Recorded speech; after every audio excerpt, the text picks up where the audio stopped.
Fechamos hoje a série especial de Natal e temos estado a falar das diferentes personagens envolvidas no milagre do nascimento de Jesus. Se ainda não viu os outros vídeos que saíram este mês de dezembro, convido-o a ver agora e a partilhar com alguém especial, pois acredito que ficará bastante surpreendido. Se é a primeira vez que visita o meu canal, o meu nome é Sandra Cruz Rosa, eu sou professora de Teologia e o estudo da Palavra de Deus é a minha paixão. No meu canal eu quero aprofundar os mistérios da Bíblia e mostrar como ela é atual e relevante para nós. Ora, a tradição aponta para 3 reis magos que vieram adorar Jesus no seu nascimento.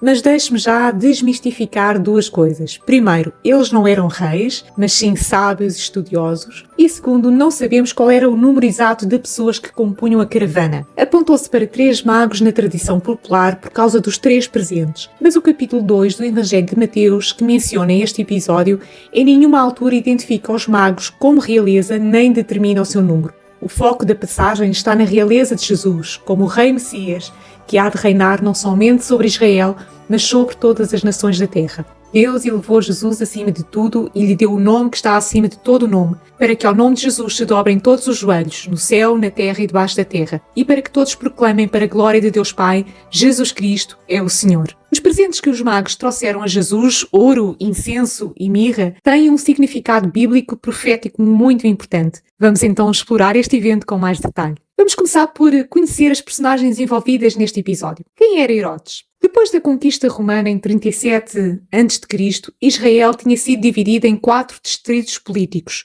Judeia ao sul, Samaria no meio, Galileia a norte e Idumeia no sudeste. Herodes I, também conhecido como o Grande, reinou sobre os 4 distritos com mão de ferro entre 37 e 4 a.C. O seu título grande nada tem a ver com um bom caráter, pois foi um tirano cruel, mas refere-se às suas construções. Reedificou Samaria, reestruturou a Torre de Estratão no Mediterrâneo, onde construiu inclusive um porto artificial, reedificou a Fortaleza de Antónia na extremidade oriental da Muralha de Jerusalém, construiu para si um imponente palácio e ficou famoso pela ampliação do Templo de Jerusalém. Segundo João 2,20, a obra da reconstrução do templo levou cerca de 46 anos. Além disso, Herodes edificou cidades, praças, templos e anfiteatros em diversas regiões do Império, provando que as suas alianças estavam com Roma. No fim da vida, aos 70 anos, dividiu o reino pelos 3 filhos. Herodes Arquelau, na Judeia. José evitou-o quando regressou a Israel, conforme os relatos de Mateus 2,22. Herodes Antipas, na Galileia, aquele que viria a assassinar João Batista, em Marcos 6. E Filipe I, a nordeste, o qual acabou no exílio em Roma. Mas voltemos um pouco atrás para entendermos mais a fundo as complexidades da época em que Jesus veio à Terra. Herodes tinha nascido na Idumeia, de um judeu chamado Antípatro e de uma mulher árabe chamada Ciprus. Os idumeus foram rivais dos judeus desde a antiguidade. Eram descendentes de Esaú e estabeleceram-se a sul de Israel, naquela que é a atual Jordânia. Foi para evitá-los, por exemplo, que Moisés realizou a travessia muito mais demorada do povo para chegar à Terra Prometida. Embora muitos já se tivessem convertido ao judaísmo, os ancestrais de Herodes refugiaram-se no Egito e nas terras da antiga Assíria, na altura dos reinados dos Macabeus. Isto, associado ao facto de que Herodes construiu vários templos pagãos, leva a crer que ele tinha a palavra de Deus em muito pouca conta. Na sua juventude foi nomeado por Júlio César como procurador da Judeia. E com o apoio de Otávio, matou Antígono, que reinava como legítimo representante da dinastia dos Macabeus, e foi posto no trono por Roma, de quem recebeu o título de rei dos judeus. Mas por não ser da linhagem davídica e ser apenas meio judeu, nunca se conseguiu livrar da fama de usurpador. O historiador Josefo relata que a sua legitimidade ao trono foi sempre contestada, sobretudo pelos saduceus, que há mais de um século se tinham alinhado com a dinastia dos Macabeus. Por isso, a sua obsessão com conspirações levaram-no a matar inúmeros rabinos, matou inclusive a sua primeira esposa Mariame e até 3 filhos. Podem então imaginar o seu ódio quando soube pelos magos que tinha nascido em Belém, como anunciado pelos profetas antigos, o Rei dos Judeus, o título que ele próprio detinha.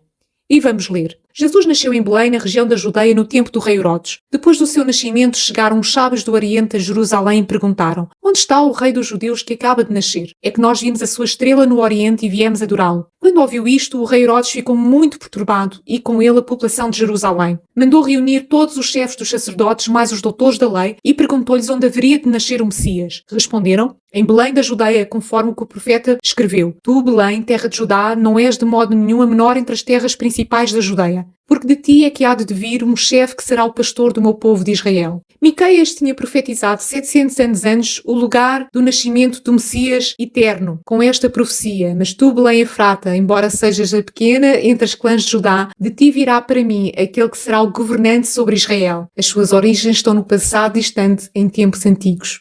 Herodes não podia tolerar a existência de alguém que ameaçasse o seu trono, muito menos alguém que fosse visto como Messias, o ungido. Os judeus esperavam um salvador guerreiro, à semelhança do rei Davi, que viesse livrá-los da tirania de Roma. O anúncio de que tinha nascido o rei profetizado era a soma de todos os medos maníacos de Herodes. Rapidamente pôs a sua máscara de bonzinho e tentou saber dos magos a localização exata da criança, mas com intenções homicidas. Então Herodes chamou à parte os sábios e perguntou-lhes quando é que exatamente a estrela lhes tinha aparecido. Depois mandou-os a Belém com esta recomendação: vão, informem-se cuidadosamente acerca do menino, e quando o encontrarem, venham dizer-me, para eu ir também adorá-lo. Só por aviso divino, Jesus e os magos escaparam ao assassinato de um Herodes obcecado com o poder. Então Deus avisou-os por meio de um sonho para não voltarem a encontrar-se com Herodes, e eles partiram para a sua terra por outro caminho. Depois de se terem ido embora, um anjo do Senhor apareceu a José num sonho e disse-lhe: levanta-te, toma o menino mais a sua mãe e foge com eles para o Egito. Deixa-te lá estar até que eu te diga, porque Herodes vai procurar a criança para a matar. Quando percebeu que os magos tinham fugido por outra rota, furioso, Herodes ordenou o massacre de todos os meninos com menos de 2 anos de Belém e dos arredores, mais uma prova da sua tirania sanguinária e cruel. Apesar de todos os seus esforços, Jesus, o verdadeiro rei dos judeus, tinha escapado às suas mãos e viria a viver no Egito durante alguns anos.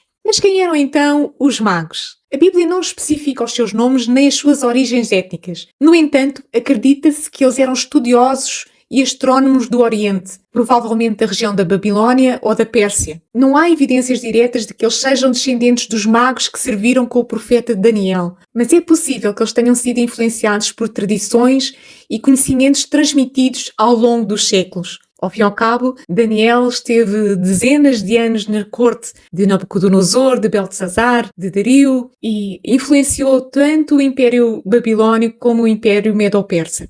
Eles até poderiam ser descendentes de judeus, dos judeus que permaneceram na Babilónia e que nunca regressaram a Israel com as caravanas de Esdras, de Neemias e de Zorobabel. Ou talvez tivessem sido gentios que receberam uma revelação divina que confirmasse as profecias dos textos antigos. Por causa do exílio judeu no Império Medo-Persa, séculos antes, eles teriam acesso às profecias de Miqueias 5:2, que refere que o Messias nasceria em Belém, de Isaías 11:1, que refere que ele seria da casa de Davi, as profecias de Jeremias em 23:5, que fala que um renovo de Davi reinaria justamente, e também de Zacarias 9:9, que o rei entraria triunfalmente num jumentinho em Jerusalém, apenas para mencionar aqui algumas das profecias antigas. Ora, a palavra para magos é magi, e magi provém do antigo persa magus, que significa sábio. Da palavra magi surgiram outras palavras tais como magistério, magistral, magno, etc. O termo podia ser usado para um sacerdote zoroastriano, para um mágico ou para uma subtribo dos medos. A tradução mais antiga de Daniel 2 e 10, por exemplo, quando Nabucodonosor manda chamar os seus magos, encantadores, feiticeiros e os caldeus para interpretar o seu sonho, essa tradução usa a palavra magos para traduzir a palavra hebraica astrólogo. No entanto, é importante referir que astrólogo naquela altura não tinha a conotação negativa que tem hoje, pois era um estudioso dos fenómenos dos astros e da sua influência sobre a Terra. Estes homens poderiam ser sacerdotes ou especialistas em astronomia e interpretação de sonhos. Eles podiam ser da Babilónia, da Pérsia ou do deserto da Arábia. Mateus não lhes dá nomes, números nem posição social. É Tertuliano, em 225 d.C., que lhes chama reis, erroneamente, e indica que eram 3, talvez por causa dos 3 presentes. E é só em 600 d.C. que o Evangelho apócrifo, chamado Evangelho Arménio da Infância de Jesus, os nomeia como Belchior da Pérsia, Beltesazar da Arábia e Casper da Índia. Mas estes escritos anónimos nunca foram aceitos como sagrados pelos pais da Igreja e ficaram apenas na mente da tradição popular. Existem algumas referências históricas e escritos que mencionam os magos, embora não forneçam detalhes específicos sobre a sua identidade ou origem étnica. E deixem-me-vos dar aqui 2 exemplos. O historiador judeu Flávio Josefo, que viveu no século I, menciona a existência de uma ordem de magos na Babilónia e na Pérsia. Embora ele não faça uma conexão direta com os magos que visitaram Jesus, as suas obras confirmam que esta classe existia. Também, alguns textos religiosos persas, como o Avesta, mencionam a existência de uma classe sacerdotal chamada Magi. Na cultura e nos documentos persas, os Magi eram uma classe sacerdotal influente e respeitada. Eles desempenhavam um papel significativo, tanto na religião como na sociedade persa antiga. Vamos ver como? Primeiro, os Magi eram sacerdotes e estudiosos do zoroastrismo, uma religião monoteísta dominante na antiga Pérsia que enfatizava a luta entre o bem e o mal. Eles eram responsáveis por realizar rituais religiosos, interpretar os ensinamentos sagrados e aconselhar os governantes persas. Como conselheiros dos governantes, eles desempenhavam um papel importante na tomada de decisões políticas e na manutenção da ordem social. Em segundo lugar, os Magi também eram conhecidos pelo seu conhecimento em astrologia e astronomia, pois estudavam os movimentos celestiais e acreditavam que podiam interpretar os sinais divinos através das estrelas e dos planetas. Acredita-se que os magos reconheceram Jesus como Messias e Rei, com base na sua interpretação das estrelas e dos sinais celestiais. Embora o zoroastrismo e o judaísmo tenham diferenças significativas, é possível que os magos tenham sido influenciados pelas profecias e tradições judaicas. Além disso, a ideia de um Messias ou Rei vindouro era uma expectativa comum em várias culturas e religiões da época. Jesus teria provavelmente entre 1 a 2 anos de idade quando os magos o encontraram. Como eu expliquei no vídeo A Verdade sobre a Natividade, que pode ver também a seguir, uma profecia de Balaão em Números 24:17 falava de uma estrela que precederá de Jacó, de Israel subirá um cetro. É possível que a estrela tenha sido um fenómeno celestial único e específico para aquele momento, mas também há provas de um alinhamento de planetas, que pode ser o que os magos viram. Não obstante o que tenha sido, se eles viajaram da Babilónia até à Judeia, levariam mais de 8 meses e cerca de 1.300 quilómetros. Estes viajantes, embora muito provavelmente gentios, eles reconheceram Jesus como o Messias prometido às nações. A sua alegria ao ver o Rei dos Reis compensou os milhares de quilómetros e meses de viagem. Eles adoraram-no por quem ele é, e com presentes de adoração extravagante. A maioria dos líderes religiosos do judaísmo acreditava no cumprimento literal das profecias do Antigo Testamento, mas ironicamente foram os estrangeiros que o reconheceram, enquanto os seus o rejeitaram. E quero fazer aqui um pequeno parênteses. Se você está a gostar deste estudo, coloque agora aí o seu gosto, ative as notificações do canal e partilhe com alguém especial, pois isso vai ajudar a este vídeo chegar a mais pessoas. Vejamos agora o significado profético dos presentes que os magos trouxeram a Jesus. Os magos deram-lhe presentes caros, porque estes presentes eram adequados a um rei. Não só os presentes revelavam a identidade de Jesus, provando que estes homens sabiam o que faziam, como providenciaram os recursos necessários para a fuga da família para o Egito. Mas além disso, os presentes eram profundamente proféticos. Ouro. O ouro simboliza a realeza e a divindade de Jesus. É o reconhecimento que Jesus é o Rei dos Reis e o Senhor dos Senhores, como diz 1 de Timóteo 6,15. Na Bíblia, o ouro representa aquilo que é puro, que é divino, precioso e incorruptível. O ouro simboliza o próprio Deus como um ser puro, precioso, enriquecedor e eterno, a verdadeira riqueza do seu povo. Por isso é que o tabernáculo de Moisés, que espelhava o caminho da aproximação a Deus, utilizava ouro puro nos seus diferentes objetos. Este presente dos magos foi também de grande importância prática para a fuga de Jesus e da sua família para o Egito, pois o ouro podia ser usado como moeda e com certeza sustentou-os durante a viagem e durante o tempo no exílio.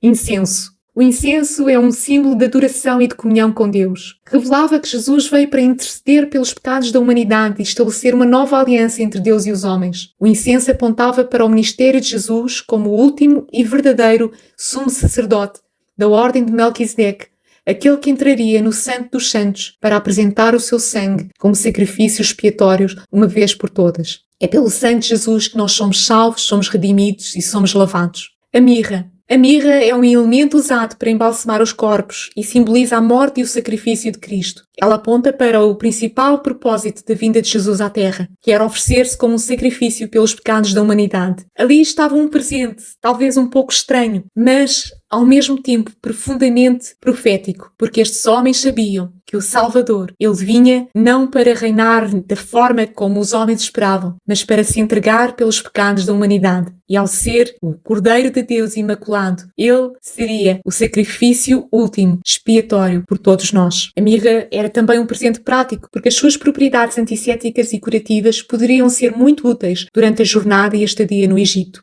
Então, como conclusão, eu gostaria de dizer-lhe que nós podemos também oferecer estes 3 presentes a Jesus. Como? O ouro.